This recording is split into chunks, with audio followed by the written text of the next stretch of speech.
దేవుని బిడ్డలారా, యేసు ప్రభు యొక్క శిలువ శ్రమల సమాచారం మరి బైబిల్ గ్రంథంలో కొంత వరకే రాయబడింది.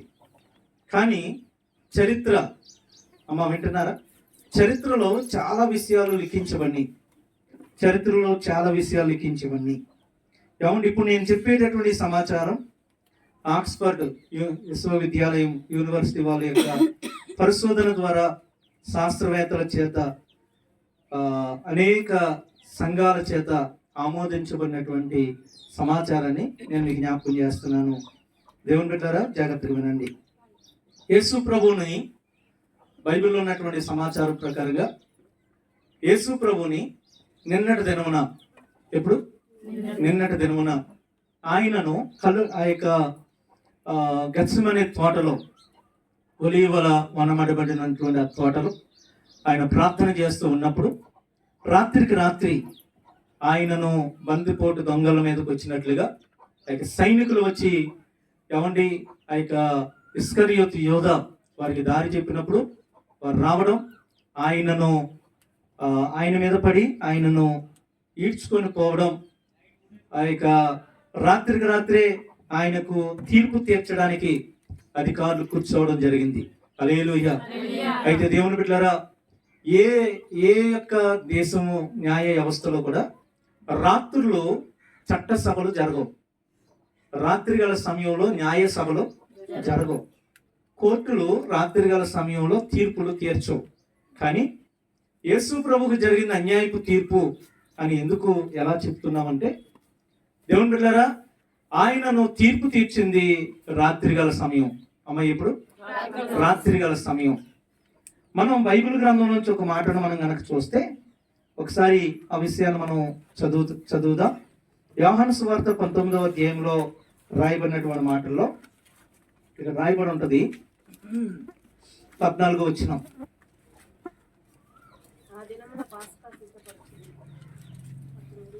ఆ దినము పస్కాను సిద్ధపరచు దినము, అప్పుడు ఉదయం 6 గంటలు కావచ్చును. అమ్మ, ఎన్ని గంటలు? ఉదయం 6 గంటలు. ఉదయం 6 గంటలు అయినప్పుడు ఆ యొక్క పిలాతు అడుగుతున్నాడు, ఇదిగో మీ రాజు అని యూదులతో చెప్పగా, అందుకు వారు ఇతను సంహరించుము, సిలువ వేయమని కేకలు వేసిరి. పిలాతు అంటూ ఉన్నాడు, మీ రాజును సిలువ వేయుదునా అని వారిని అడగగా, ప్రధాన యాజకులు కైసరు తప్ప మాకు వేరొక రాజు లేడనిరి. అప్పుడు సిలువ వేయుటకై అతడు ఆయనను వారికి అప్పగించెను. సమయం ఎన్ని గంటలు? 6 గంటలు. 6 గంటలకే తీర్పు ఖరారైపోయింది. ఎప్పుడు పట్టుకున్నారు? నైట్ పట్టుకున్నారు. నైట్ పట్టుకుంటే ఉదయం 6 అంటే తెల్లవారేసరికల్లా ఆయనకి ఏ శిక్ష అయ్యాలో కూడా తీర్పు ఖరారైపోయింది. అంటే రాత్రంతా కూడా న్యాయ సభలు జరిగినాయి. రాత్రంతా కూడా అధికారులు దగ్గరికి తిప్పుతూ ఉన్నారు. ఏమండి, ఫస్ట్ ఈయనను అన్న కయ్యప్ప అనేటటువంటి ప్రధాన యాజకుల దగ్గర తీసుకొని వెళ్ళారు యేసు ప్రభువుని. హల్లెలూయా. అక్కడ తీసుకొని వెళ్ళినప్పుడు ఈయన యేసు ప్రభు మీద అనేకమైనటువంటి తప్పుడు సాక్ష్యాలు పలకడానికి జనాలను కుదుర్చుకున్నారు. ఏ సాక్ష్యము కూడా ఆయన ఎదుట నిలవలేకపోయింది. అయితే ఆ సమయంలో జాగ్రత్త వినమ్మా, ప్రధాన యాజకుడు అడుగుతాడు, నువ్వు దేవుని కుమారుడవా అనేసి అడిగినప్పుడు యేసు ప్రభు అంటాడు, అవును, నేను దేవుని కుమారుడినే. మనుష్య కుమారుడు తన యొక్క దూతలతో పాటు తండ్రి యొక్క కుడి పార్శ్వమున ఆసీనుడై ఉండడం మీరు చూస్తారు అనేసి అన్నప్పుడు ప్రధాన యాజకుడు తన వస్త్రాలు చించుకొని ఇతడు దేవదూషణ చేశాడు. అమ్మా, ఏంటి దేవదూషణ చేశాడంటే ఇతడు నేనే దేవుణ్ణి చెప్పుకున్నాడు కాబట్టి ఇతడు మరణానికి పాత్రుడు అని ఆయన మీద వారు శిక్ష మోపినప్పుడు, ఏమండి, వారే శిక్ష వేయచ్చు కదా, మరి ఎందుకు వారు శిక్ష వేయలేదు అంటే, అప్పటి కాలపు గవర్నమెంట్ రోమ ప్రభుత్వం. వీళ్ళెవరు? యూదులు. ఏమండి, ఇస్రాయేలీలు ఈ యొక్క ప్రాంతం అంతటిని కూడా అప్పుడు రోమ ప్రభుత్వం గవర్నమెంట్ చేస్తూ ఉంది, రూలింగ్ చేస్తూ ఉంది. రోమ ప్రభుత్వం యొక్క పరిపాలన క్రింద ఆ యెరూషలేం పట్టణం ఆ కాపురస్తులందరూ ఉన్నారు. హల్లెలూయా. అయితే దేవుని బిడ్డలారా, అలాంటి సమయంలో ఏమండి, వారు ఎప్పుడైతే ఇతను దేవదోషం చేశాడో, ఇతను నేనే దేవుణ్ణి చెప్పుకున్నాడో, ఇతనికి మరణశిక్షే పడాల్సిందని చెప్పి పిలాతు దగ్గరికి పట్టుకొని వచ్చారు. హల్లెలూయా. మా వింటున్నారా? పిలాతు దగ్గర తీసుకొని వచ్చి అనేకమైనటువంటి నేరాలు మోపారు. అయ్యా, ప్రజలను రెచ్చగొడుతూ ఉన్నాడు, ప్రజలకి మా యొక్క బోధనలు తప్పు అని చెప్తూ ఉన్నాడు, మా విధానాలు తప్పు అని చెప్తూ ఉన్నాడు, మా మత సిద్ధాంతాలను, మా మతాన్ని కించపరుస్తూ ఉన్నాడు అని అనేకమైనటువంటి నేరాలు మోపినప్పుడు పిలాతు దగ్గర అవి ఏమీ కూడా తప్పుడు నేరాలుగా రుజువవ్వలేనప్పుడు ఏమండి, ఆ వారు అంటారు, ఇదిగో ఈ మనుషుడు నజరేతు వాడైనటువంటి యేసు అనేసి అన్నప్పుడు ఇతడు నజరేతు పట్టణానికి చెందినవాడా అని చెప్పి తెలుసుకొని ఆయనను హేరోదు దగ్గరికి పంపిస్తారు. ఇదంతా ఎప్పుడు జరిగింది? నైట్. ఏమండి, ఇశ్రాయేలు ప్రాంతం వేరే, అంటే యెరూషలేము ప్రాంతం వేరే, నజరేతు ప్రాంతం వేరే. ఈ రెండింటికి మధ్యలో దేవుని బిడ్డలారా, ఒకవేళ షార్ట్ కట్ లో వెళ్తే కనుక 40 కిలోమీటర్లు చుట్టూ తిరిగి వెళ్తే కనుక చాలా దూరం. అలాంటి ప్రయాణం కూడా రాత్రికి రాత్రి జరిగిపోయింది. నైట్కి నైటే హేరోదు దగ్గరికి పంపించారు. హేరోదు దగ్గరికి వెళ్ళినప్పుడు హేరోదు కూడా ఏమంటే అనేకమైనటువంటి ప్రశ్నలు వేస్తాడు, కానీ యేసు ప్రభు ఏ సమాధానం అతనికి చెప్పలేదు. హేరోదు కూడా, అరే ఇతను ఎందుకు తీసుకొచ్చారు, ఇతడు ఏ తప్పు చేస్తాడు, ఏ నేరం చేశాడు, ఇతని మీద నింద మోపడానికంటూ ఏమీ లేదే అనేసి చెప్పాడు. కూర్చోమ్మా, కూర్చో.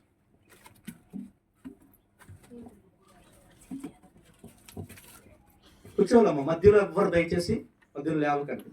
నేను నిన్న కూడా చెప్పాను, మొన్న కూడా చెప్పాను, మీకు ఏదైనా ఉంటే మీరు ప్రార్థనకు వచ్చినప్పుడు తండ్రి అని చెప్పాను.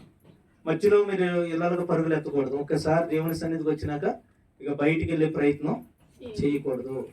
హల్లెలూయా. దేవునికి స్తోత్రం చెప్పండి. హల్లెలూయా, హల్లెలూయా. ప్రియమైనటువంటి దేవుని బిడ్డలారా, హేరోదు దగ్గర తీసుకుని వెళ్ళినప్పుడు హేరోదు కూడా ఇతని యందు నాకు ఏ నేరము కనబడట్లేదు అని చెప్పాడు. ఇతని యందు నాకు ఏ నేరం కనబడట్లేదు అని చెప్పినప్పుడు అతన్ని మరలా తిరిగి పిలాతు దగ్గర తీసుకొచ్చారు. అప్పుడు సమయం మేబీ 5 గంటలు లేదా 4 గంటలు కావచ్చు, అయ్యి ఉండొచ్చు. ఎందుకంటే పిలాతు దగ్గర తీసుకొని వచ్చినప్పుడు ఏమండి, పిలాతు మరలా అంటాడు, ఇదేంటి మరలా ఇక్కడ తీసుకొచ్చారంటే, అయ్యా హేరోదుకు కూడా ఇతని మీద నేరం ఏమీ కనిపించలేదు, మీ దగ్గరికే తీసుకొని వెళ్ళమన్నాడు అని చెప్పినప్పుడు దేవుని బిడ్డలారా, అయితే ఈ యొక్క పిలాతు యేసు ప్రభువును లోపలికి తీసుకెళ్ళి విచారణ చేస్తాడు. ఎవరయ్యా నువ్వు, అసలు నీ మీద వీళ్ళకి ఏంటి, ఎంత పగేంటి, ఎంత కక్ష కట్టారేంటి, నువ్వు ఏ తప్పు చేయకపోయినా నిన్ను మరణానికి అప్పగించాలని వీళ్ళు ఎందుకు చూస్తున్నారో ఏంటి, ప్రజలందరూ కూడా నువ్వు రాజు అని చెప్తున్నారు, నువ్వు నిజంగా రాజువేనా అంటే, నువ్వు అన్నట్టే, నేను రాజునే అంటాడు. మరి నువ్వు రాజువైతే ఏది నీ సైన్యమేది, నీ ప్రజలేది అంటే, నాది ఈ లోక సంబంధమైన రాజ్యము కాదు, నాది పర సంబంధమైన రాజ్యం. హల్లెలూయా. నేను సత్యమును గురించి సాక్ష్యం ఇవ్వడానికి వచ్చాను అని ఎప్పుడైతే ప్రభువు చెప్పాడో పిలాతు భయపడడం మొదలెట్టాడు. భయపడి, అది పస్కా పండుగ కాలము, ఏమండి పస్కాను సిద్ధపరిచే సమయం అని బైబిల్లో రాయబడింది. పస్కా పండుగ అవడం బట్టి యూదులకు 3 పండుగలు చాలా ప్రాముఖ్యం. ఏంటి పండుగలు అంటే, ఒకటి పస్కా పండుగ ఏమండి, రెండవది దేవుని బిడ్డలారా పెంతుకోస్తు పండుగ, అమ్మ ఏంటి, మూడోది పర్ణశాలల పండుగ, గుడారాల పండుగ. ఈ 3 పండుగలు కూడా యూదులకి చాలా ప్రాముఖ్యమైనవి. అంటే 7 పండుగలు యూదులకు ఉన్నాయి.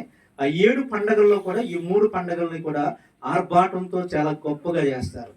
అయితే ఈ యొక్క పస్కా పండుగ సమయంలో మనకి ఆగస్టు 15కి ఎలాగైతే ఖైదీలను కొంతమంది సత్ప్రవర్తన మీద రిలీజ్ చేస్తారో, అట్లానే పస్కా పండుగ సమయంలో కూడా ఏమండి, ఎవరైనా లోపల ఎన్నో సంవత్సరాలుగా లోనున్న ఒక ఖైదీని విడుదల చేయడం గవర్నమెంట్ యొక్క రూలు.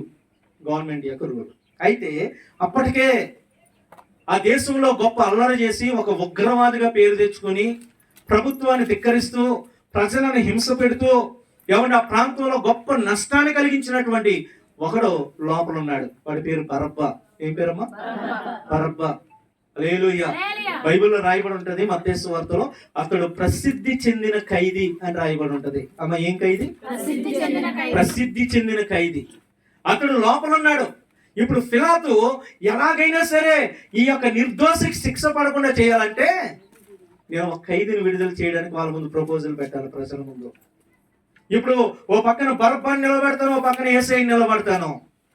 వీళ్ళిద్దరిలోని ఎవరు కావాలరా మీకంటే ఈ బరబ్బా అనేవాడు నరహత్యలు చేసేవాడు, దొరికినోడిని దొరికినట్టు ఏమండి మందిపోటు దొంగ, ఉగ్రవాది, నష్టం కలిగించేవాడు, హత్య విషయంలో అల్లర్ల విషయంలో జైలుకి వెళ్ళినోడు. ఏమండి ఇతడు సరదాగానే హత్యలు చేసేటటువంటి రకం. ఎవరు? బరబ్బా. ఆయనకి ఏమి ఊసుకోలేదు, ఇంకో రోడ్డును పోయి ఉన్న ఒకరిని చంపేసిపోతాడు. ఏమండి అట్లాంటి వాడు బరబ్బా. ఇప్పుడు అలాంటి వ్యక్తిని నిలబెట్టి ఇదిగో పండగల్లో ఒకరిని విడుదల చేయడం మాకు గవర్నమెంట్ ఇచ్చినటువంటి అధికారం కాబట్టి నేను ఇదిగో వీళ్ళిద్దరిని మీ ముందు పెడుతున్నాను, మీకు ఎవరు కావాలో కోరుకోండి. స్తోత్రం చెప్పండి. విన్నారా?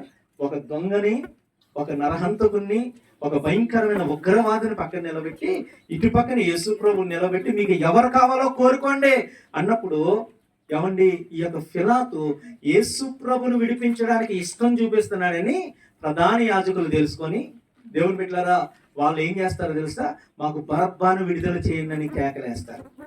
హల్లెలూయా, స్తోత్రం చెప్పండి. అమ్మా మాకు బరబ్బాను విడుదల చేయండి అన్నప్పుడు అప్పుడు ఈ మాట అడుగుతాడు. మరి ఈయన ఏం చేయమంటారు? ఈయన మీ రాజు కదా, ఈయన మీకోసం వచ్చినోడు, ఈయన యందు ఏ నేరము లేనోడో, ఈయన ఏం చేయమంటారు అనేసి అడిగినప్పుడు దేవుని బిడ్డలారా ఈయన సిలువేయండి, సిలువేయండి అని కేకలు వేస్తుంటే పైనుంచి ఈ యొక్క న్యాయ విధానం అంతటిని పైనుంచి ఫిలాతు యొక్క భార్య గమనిస్తూ ఉంటది. హల్లెలూయా. ఫిలాతు భార్య గమనిస్తూ ఉంటది. ఫిలాతు భార్య ఎవరిని ముందుగానే చెప్తాది, ఏమని తెలుసా, అయ్యా ఇదిగో నువ్వు ఈ యొక్క యేసును ఆ యొక్క నజరేతు ప్రాంతానికి పంపించినప్పుడు నిద్రపోయినప్పుడు ఒక కళ వచ్చింది. ఆ కళ ప్రకారంగా కళలో ఒక ఆయన నాతో మాట్లాడుతున్నాడు, ఈయన నీతిమంతుడు, ఈయన యందు ఏ నేరము లేదు అని నాకు కళలో ఇతని గురించి నేను బహువేదన పడ్డాను రాత్రి అంతా. ఇతని సిలువకు అప్పగిస్తే దేశం నాశనం అయిపోద్ది అనేటటువంటి కళను నేను కన్నాను. కాబట్టి ఆ నీతిమంతుని జోలికి దయచేసి నువ్వు వెళ్ళొద్దు అని తన భర్తను హెచ్చరించింది. హల్లెలూయా. ఆమె ఎవరో? ఫిలాతు యొక్క భార్య. ఏమండి ఆ యొక్క భార్య మాట ప్రకారంగానే ఇదిగో ఈ కార్యక్రమం అంతా చేశాడు. బరబ్బాను నిలబెట్టాడు, పక్కన యేసయ్యని నిలబెట్టాడు. కానీ ఏమండి అక్కడ ఉన్నటువంటి ప్రధాన యాజకులు మాకు యేసయ్య వద్దు, మాకు బరబ్బానే కావాలి అని బరబ్బాను కోరుకున్నాడు. ఇప్పుడు ఒక చిన్న విషయం, అసలు ఈ ప్రధాన యాజకులకి యేసు ప్రభు అంటే ఎందుకంత కోపం? అమ్మా ఎందుకంత కోపం? శాస్త్రులకి, పరిసయ్యులకి, ప్రధాన యాజకులకి యేసు ప్రభు అంటే ఎందుకంత కోపం? ఎందుకంత కోపం అంటే ఆ రోజుల్లో భక్తి అనేది ఒక వ్యాపారం అయిపోయింది. ఆనాటి కాలంలోనే, జాగ్రత్త.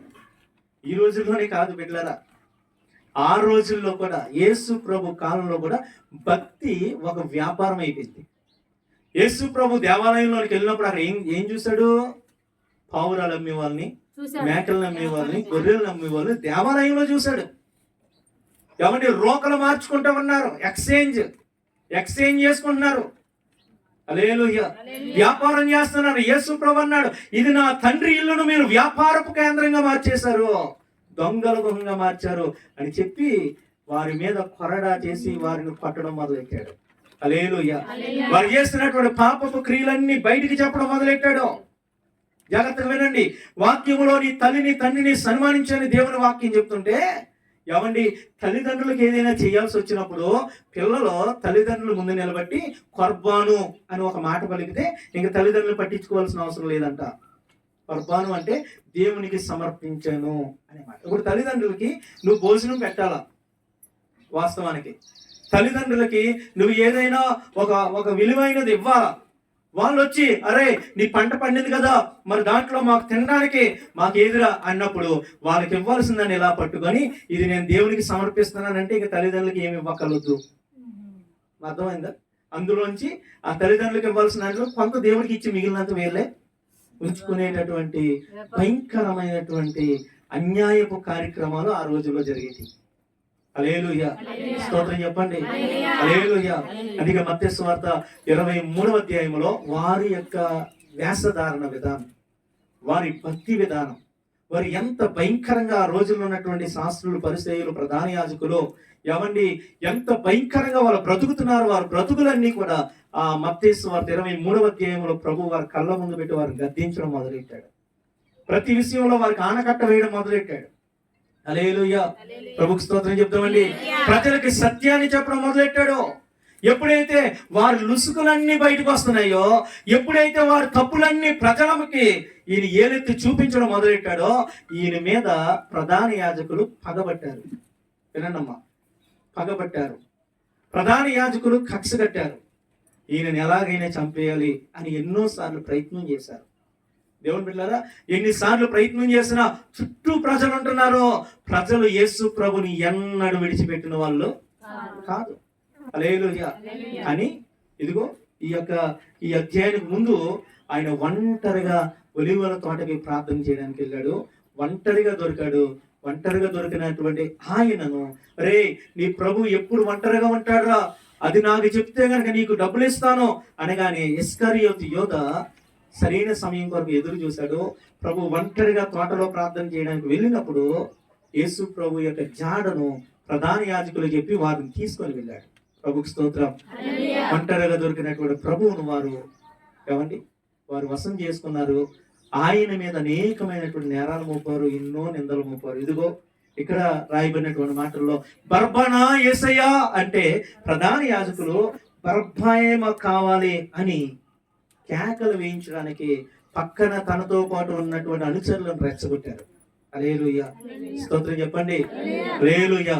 ఉదయం 6 గంటలకల్లా తీర్పు ఖరారైపోయింది. వింటున్నారా? తీర్పు ఖరారైపోయింది అంటే రాత్రికి రాత్రి తీర్పు జరిగింది. అందుకే అది అన్యాయపు తీర్పు అని బైబిల్లో ప్రస్తావించబడింది. దేవుని బిడ్డలారా, ఆ తీర్పు అయిన తర్వాత ప్రభువుని 6 గంటలకు సిలువ వేయడానికి అప్పగించారు. ఎవండి, ఇదిగో నేను ఇందాక చెప్తానన్నటువంటి మాటలు నేను మీకు జ్ఞాపకం చేస్తున్నాను. యేసు ప్రభు యొక్క భుజం మీద పెట్టినటువంటి సిలువ బరువు 150 కేజీలంట. ఎన్ని కేజీలమ్మా? 150 కేజీలు. దాని పొడవు 15 అడుగులు, దాని వెడల్పు 8 అడుగులు. హల్లెలూయా. ఇదన్నీ కూడా ఏమండి ఆక్స్ఫర్డ్ యూనివర్సిటీ ఇంగ్లాండ్ లో ఉంటది. దేవుని బిడ్డలారా, ఇతర దేశాల్లో ఉంటది, ఫారిన్ కంట్రీస్ లో ఉంటది. వాళ్ళు రీసెర్చ్ చేసి సైంటిస్టులు పరిశోధన చేసి వారు వెల్లడించినటువంటి విషయాలు ఇవి. హల్లెలూయా, ప్రభుకి స్తోత్రం చెప్పండి. హల్లెలూయా. ఏమండి ఆ యొక్క సిలువ యొక్క బరువు 150 కేజీలు, దాని పొడవు 15 అడుగులుగా వారు నిర్ధారించారు. దాని వెడల్పు 8 అడుగులు అని వారు చెప్పడం జరిగింది. ఆయనకు సిలువలో కొట్టినటువంటి మేకుల యొక్క మందం దేవుని బిడ్డలారా 3/4. 3/4 అంటే ఉపాధిక. హల్లెలూయా. ఏమండి ఉపాధిక సైజు మేకులు, పెద్ద లావు మేకులు. ఏమండి అంటే 1 ఇంచులో కొంచెం తగ్గిద్ది అంతే. అంత లావంటి మేకులను ఆయన సిలువకు వేసి కొట్టడం జరిగింది. హల్లెలూయా, ప్రభుకి స్తోత్రం చెప్తామండి. హల్లెలూయా. దేవుని బిడ్డలారా, యేసు ప్రభు గొల్గోతా సిలువ శ్రమల ప్రయాణంలో 3 సార్లు ఆయన క్రింద పడినట్లుగా వారు గమనించారు. ఎన్నిసార్లు అమ్మా? 3 సార్లు. ఆ బరువైన సిలువను మొయ్యలేక 3 సార్లు ఆయన క్రింద పడినటువంటి ఆ యొక్క లేఖనాలను, ఆ యొక్క ఆధారాలను వారు సేకరించడం జరిగింది. తర్వాత దేవుని బిడ్డలారా, యేసు ప్రభువును పట్టుకున్న దగ్గర నుంచి సిలువలో ఆయన చనిపోయేంత వరకు 17 గంటల సమయం ఆయనకి కనీసం చుక్క నీళ్లు కూడా ఆయనకి ఇవ్వలేదంట. ఇప్పుడు మన గ్లాస్ నుండి ఎంత అయిందో 10 గంటలకు వచ్చి 9 గంటలకు వచ్చి 10 గంటలకు వచ్చి నిమ్మరసం తాగాం మనం. అప్పుడే దప్పికయ్యి యేసు ప్రభుకి 17 గంటల సమయం వరకు కనీసం చుక్క నీళ్లు ఆయన గొంతులో. హల్లెలూయా. యేసు ప్రభు యొక్క శరీరంలో 5480 గాయాలు చేశారంట. ఎన్ని గాయాలు? 5480 గాయాలు. 80. కాబట్టి 150 లోతైన గాయాలంటే శరీరాన్ని చీల్చడానికి. దేవుని బిడ్డలారా, ఆయన కొట్టినటువంటి కొరడా దెబ్బలు ఉన్నాయి కదండి. కాబట్టి 1 తక్కువ 40 కొరడా దెబ్బలు ఆయన కొట్టారు. ఆ కొరడాలకి ఒక్కొక్క ఆ కొరడా ఉంటది కదా, కొరడాకి ఒక కొరడాకి వచ్చి 12 గాలములు ఉంటాయంట. ఎన్నమ్మా? చెప్పండి. 12 గాలములు. గాలాలు తెలుసా? చెరువులో చేపలు వేస్తూ ఉంటారు కాబట్టి ఇట్లా ఉంటది, వంకి తిరిగి ఉంటది. ఇప్పుడు గాలంతో ఇలా కొట్టితే ఏమవుతుంది? ఏమవుతమ్మా? ఆ గాలం వచ్చి ఆ కొరడతో పడుతుంది, అది వచ్చేలాగా శరీరాన్ని గుచ్చుకుంటే మొత్తం లాగుతా ఉంటే మాంసం ముక్కలు ముక్కలుగా ఊడొచ్చిందంట. హల్లెలూయా, స్తోత్రం చెప్పండి. హల్లెలూయా, హల్లెలూయా. దేవుని బిడ్డలారా, యేసు ప్రభును యెరూషలేము వీధుల్లో ఆయనను సిలువ వేయడానికి తీసుకొని వెళ్ళినప్పుడు ప్రజల యొక్క ఒత్తిడి తగ్గించడానికి 350 మంది సైనికుల్ని కాపలాగా ప్రహారీగా పెట్టారంట. ఎంతమందిని? 350 మందిని. అటు ఇటు ప్రజలు ఆయన దగ్గరికి రాకుండా. ఏమండి, అంత మాత్రమే కాదు, 50 మందిని గుర్రపు రౌతులను, అంటే గుర్రాల మీద ఏమండి ఉండి ఎక్కడైనా అల్లరి జరిగితే గబగబా వెళ్ళి వాళ్ళని అడ్డుకోవడానికి 50 మంది సైనికులను ఆయన ముందు నడిపించాడు. దేవునికి స్తోత్రం, హల్లెలూయా. ప్రియమైనటువంటి దేవుని బిడ్డలారా, ఇంత భయంకరమైనటువంటి సిలువ శ్రమను యేసు ప్రభు కలువరి సిలువలో మన కొరకు ఆయన పడ్డాడు, మన కొరకు ఆయన పడ్డాడు. హల్లెలూయా, గట్టిగా స్తోత్రం చెప్దాము. హల్లెలూయా. ఈరోజు అంత భారమైన ఘోరమైనటువంటి శ్రమ ఆయన అనుభవిస్తూ సిలువలో 7 మాటలను ఆయన పలికాడు. ఎన్ని మాటలమ్మా? 7 మాటలు. 7 అనేది సంపూర్ణతను చూపిస్తూ ఉంది. 7 అనేది ఏంటమ్మా? సంపూర్ణతకు గుర్తు, సంపూర్ణతకు గుర్తు. హల్లెలూయా. మన భారతదేశంలో 7 అనే మాట శనిని చూపిస్తుంది. ఏమండి, మన భారతదేశంలో మన హైందవ సిద్ధాంతాల ప్రకారం 7 అనే మాట వాళ్ళ పలకరు, బ్రాహ్మణ్స్ పలకరు. ఏమండి, సిద్ధాంతులు పలకరు. 6-1 అంటారు. 6 దాకా బాగానే లెక్క ఎడతారు.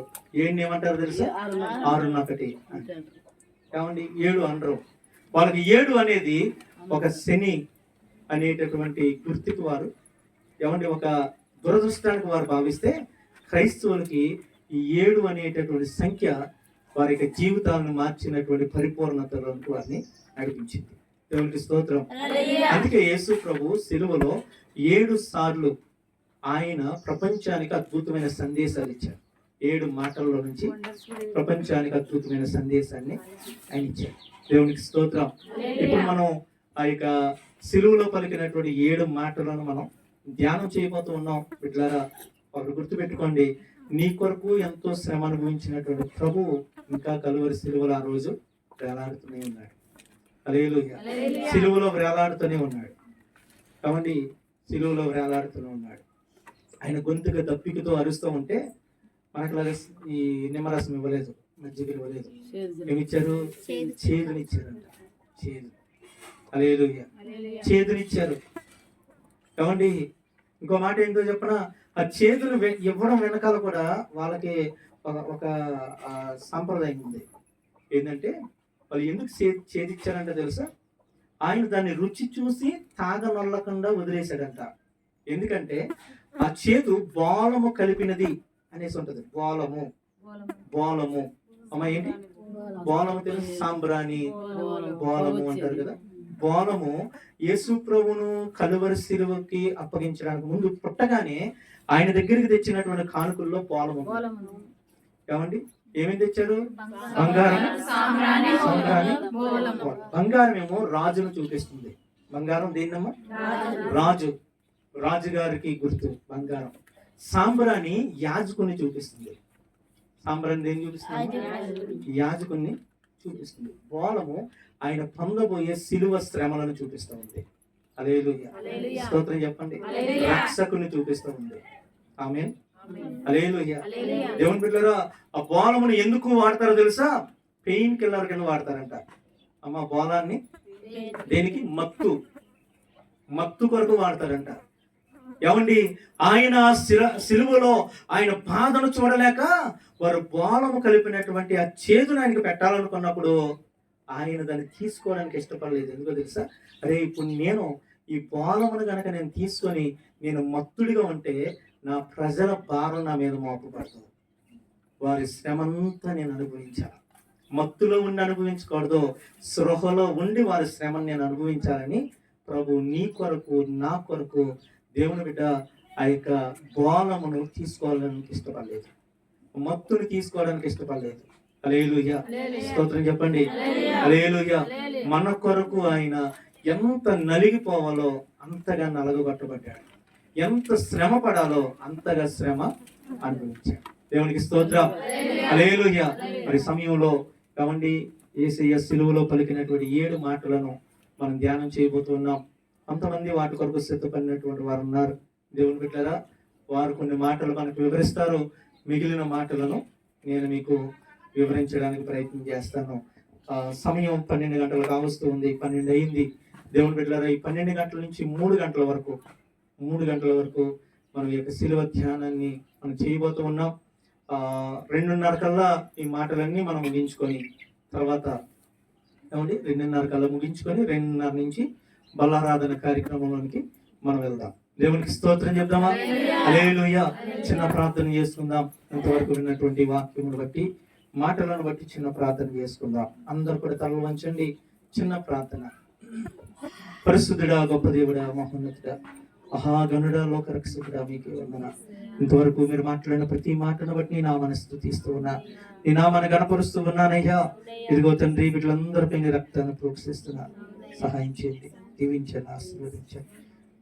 మీరు మా కొరకు కలువరి సిలువలో ఎన్ని శ్రమలు అనుభవించారు అయ్యా, ఎంత వేదన పడ్డారో, ఎలాంటి బాధను మీరు భరించారు.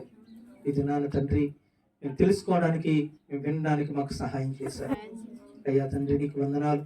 మా జీవితాల్లో మీరే కార్యం జరిగించండి, గొప్ప అద్భుతాన్ని జరిగించండి, ఆశ్చర్య కార్యం జరిగించండి.